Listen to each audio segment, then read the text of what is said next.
சென்னை சாலிகிராமத்தில் உள்ள நடிகை சீதா வீட்டிலிருந்து 2.5 சவரன் நகை திருடப்பட்டதாக காவல் நிலையத்தில் புகார் அளிக்கப்பட்டுள்ளது. கடந்த மாதம் 31ஆம் தேதி நடிகை சீதாவின் உறவினர் கல்பனா 2.5 சவரன் கம்மலை கழற்றி படுக்கை அறையில் உள்ள சோஃபாவில் வைத்துள்ளார். தூங்கச் சென்ற அவர் மறுநாள் காலை வந்து பார்த்தபோது நகையை காணவில்லை என்று கூறப்படுகிறது. இந்நிலையில் தனது வீட்டில் பணியாற்றும் சௌந்தரி, சந்தியா ஆகியோர் மீது சந்தேகம் இருப்பதாக நடிகை சீதா காவல் நிலையத்தில் புகார் அளித்துள்ளார். இது தொடர்பாக வழக்கு பதிவு செய்த காவல்துறையினர் விசாரணை நடத்தி வருகின்றனர்.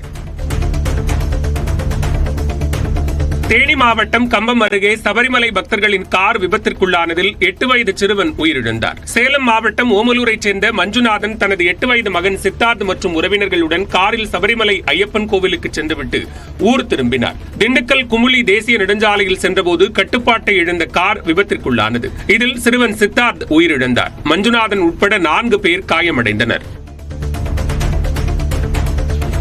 கேரளாவில் சபரிமலை ஐயப்பன் சீசன் தொடங்கியதால் கோவை மாவட்டம் மேட்டுப்பாளையம் சந்தையில் நேந்திரன் வாழை விலை அதிகரித்துள்ளது. மேட்டுப்பாளையம் அன்னூர் மெயின் ரோடு காரமடை நால் ரோடு பிரிவில் உள்ள ஏல மையத்திற்கு 3500 வாழைத்தார்கள் விற்பனைக்கு கொண்டுவரப்பட்டன. வழக்கத்தை விட குறைவான வாழைத்தார்கள் கொண்டுவரப்பட்டதால் விலை சற்று அதிகரித்தது. 1 கிலோ கதலி 25 28 ரூபாய்க்கும் 1 கிலோ நேந்திரன் 35 ரூபாயிலிருந்து 38 வரையும் அதிகரித்து ஏலம் போனது. இதேபோல் ஒரு தார் பூவன் பழம் 200 350 ரூபாயாக உயர்ந்து ஏலம் எடுக்கப்பட்டது. செவ்வாழை, ரஸ்தாளி, தேன்வாழை உள்ளிட்ட பழங்களின் விலையும் அதிகரித்து காணப்பட்டது.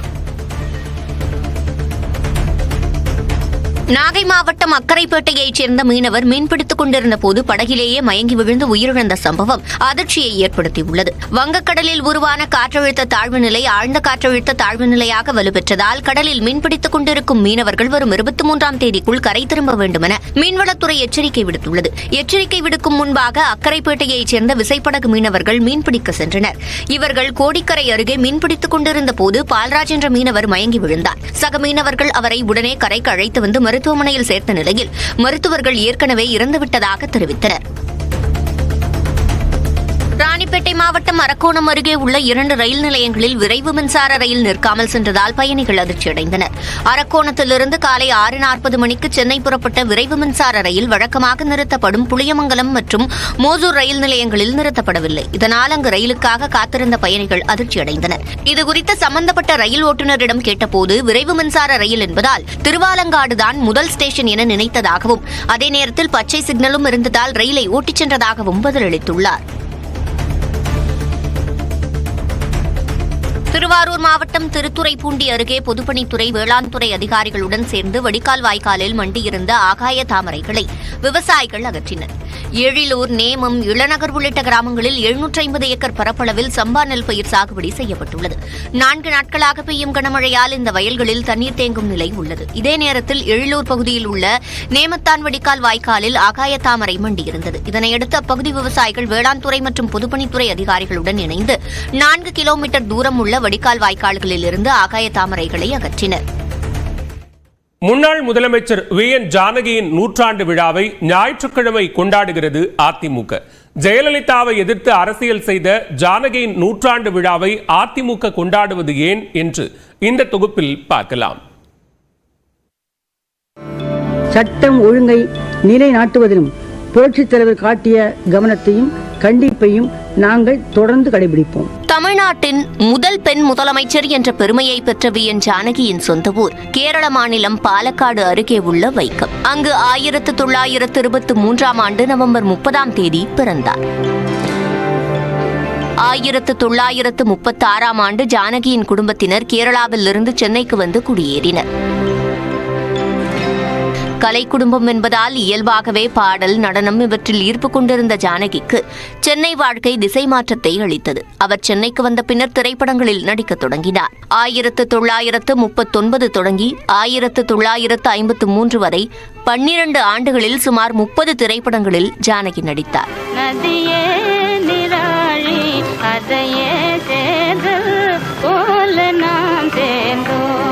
இதில் எம்ஜிஆருடன் ராஜமுக்தி, மோகினி, வேலைக்காரி, மருதநாட்டு இளவரசி உள்ளிட்ட படங்களில் நடித்து புகழ் பெற்றார். 1962இல் எம்ஜிஆர் ஜானகியை திருமணம் செய்து கொண்டார். எம்ஜிஆரின் மறைவுக்கு பிறகு தமிழ்நாட்டின் முதல் பெண் முதலமைச்சர் என்ற பெருமையை பெற்ற ஜானகி வெகு சில நாட்களிலேயே அந்த பதவியிலிருந்து விலகினார். எம்ஜிஆர் தோற்றுவித்த கட்சி அதிமுக ஜானகி, அதிமுக ஜெயலலிதா என 2 அணிகளாக பிரிந்தன. தேர்தலில் ஜெயலலிதா அணியின் கை ஓங்கியதைத் தொடர்ந்து கட்சியை ஒன்றிணைக்க ஜானகியே முன்னின்று செயல்பட்டார். அந்த தியாகத்திற்கு நன்றி தெரிவிக்கும் விதமாக தற்போது அதிமுக அவரது 100ஆண்டு விழாவை சிறப்பாக கொண்டாட நடவடிக்கை எடுத்துள்ளதாக அதிமுக மூத்த நிர்வாகி பொன்னையன் கூறுகிறார். அரசியலுக்கு வாரிசு அம்முதான். அம்மு என்றால் புரட்சித் தலைவி அம்மா. குடும்பத்துக்கு வாரிசு நான் என்றுதான் என் கணவர் என்னிடம் சொல்லி இருக்கிறார்.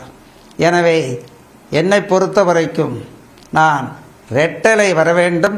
அப்போதுதான் புரட்சித் தலைவர்களுடைய புகழ் தமிழ் மண்ணில் என்றென்று நீடித்திருக்கும். அவர் துவங்கிய கழகமும் என்றென்று நீடித்திருக்கும். புரட்சித் தலைவர் என்ன கிடக்கையும் ஈடேறும். புரட்சித் தலைவியை பொதுச் செயலாளராக ஆக்கி, ரெட்டலையை கட்சியினுடைய பொதுச்சத்தாக ஆக்கி மாபெரும் தியாகத்தை அம்மா செய்திராவிட்டால் இன்று இரட்டை இல்லை என்றால் இது கட்சியே இல்லை என்ற நிலை இருக்கும். அந்த தியாகத்தை செய்த உத்தமிக்கு இப்போது 100வது பிறந்த நாள் விழாவை நாங்கள் எடுத்துக் கொண்டிருக்கிறோம். அதிமுக காலம் தாழ்த்தி ஜானகியின் 100ஆண்டு விழாவை நடத்தினாலும் அது வரவேற்கக்கூடியது என்று மூத்த பத்திரிகையாளர் துரை கருணா தெரிவித்துள்ளார்.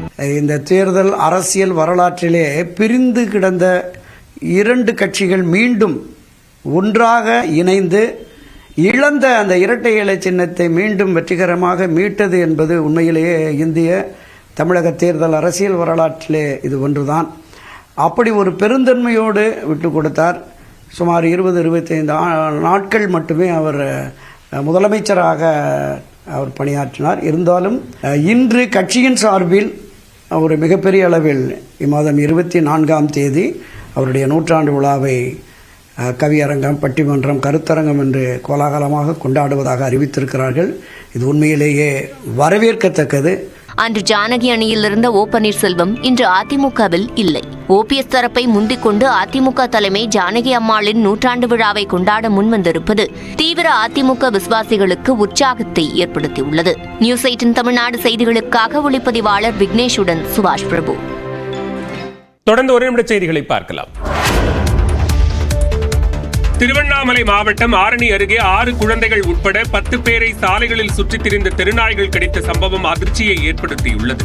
ஆரணி அருகே உள்ள ஸ்ரீனிவாசபுரத்தைச் சேர்ந்த வினோத்குமார் என்பவரின் 7 வயது குழந்தை ஜீஷ்ணுவை அப்பகுதியில் திரிந்து கொண்டிருந்த வெறிநாய்கள் கடித்தன. இதனையடுத்து சிறுவனின் கதறலை கேட்ட அக்கம்பக்கத்தினர் நாய்களை விரட்டி சிறுவனை மீட்டனர். இந்நிலையில் வடுகசாத்து கிராமத்தில் விளையாடிக் கொண்டிருந்த 6 குழந்தைகள் உள்ளிட்ட 7 பேரை வெறிநாய்கள் கடித்தன. இதில் படுகாயமடைந்த அனைவரும் ஆரணி அரசு மருத்துவமனையில் அவசர சிகிச்சை பிரிவில் அனுமதிக்கப்பட்டு சிகிச்சை பெற்று வருகின்றனர். சாலைகளில் சுற்றித் திரியும் வெறிநாய்களை பிடிக்க மாவட்ட நிர்வாகம் நடவடிக்கை எடுக்க வேண்டும் என்று அப்பகுதி மக்கள் கோரிக்கை விடுத்துள்ளனர்.